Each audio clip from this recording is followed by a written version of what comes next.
প্রতিদিন কোটি কোটি মুসলমান পবিত্র কাবা শরীফের দিকে তাকান, কিন্তু জানেন কি পবিত্র কাবার গিলাফে খচিত সোনালী আয়াতের পেছনে আছে এক বাংলাদেশির হাতের ছোঁয়া। চট্টগ্রামের এক ছেলের লেখা আজ শোভা পাচ্ছে ইসলামের সবচেয়ে পবিত্র স্থানে। চট্টগ্রামের লোহাগড়ার এক সাধারণ পরিবারে জন্ম নেয়া মুখতার আলম শিকদার। মাত্র 4 বছর বয়সে পরিবারের সঙ্গে সৌদি আরবে পাড়ি জমান তিনি। সেখানেই শুরু হয় তার শিক্ষা, আরবি হস্তলিপির প্রতি তার ভালোবাসা এবং এক অসাধারণ যাত্রা।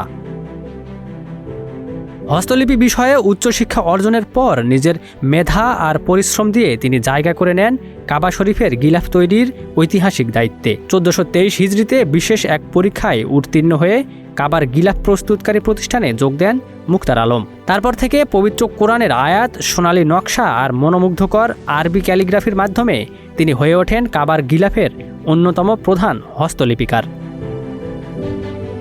শুধু তাই নয়, ঐতিহ্যবাহী শিল্পকে আধুনিক প্রযুক্তির সঙ্গে যুক্ত করে গিলাফ তৈরির প্রক্রিয়াতেও এনেছেন নতুন মাত্রা। তার এমন অসামান্য অবদানের স্বীকৃতি হিসেবে 2021 সালে সৌদি আরব তাকে নাগরিকত্ব প্রদান করে, যা দেশটির ইতিহাসে অত্যন্ত বিরল এক সম্মান।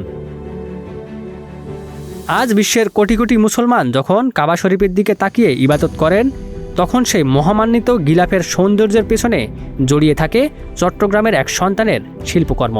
চট্টগ্রাম থেকে পবিত্র কাবা শরীফ, মুখতার আলমের এই যাত্রা শুধু একজন মানুষের সাফল্যের গল্প নয়, এটি পুরো বাংলাদেশের জন্য এক গর্ব, সম্মান এবং অনুপ্রেরণার উজ্জ্বল দৃষ্টান্ত।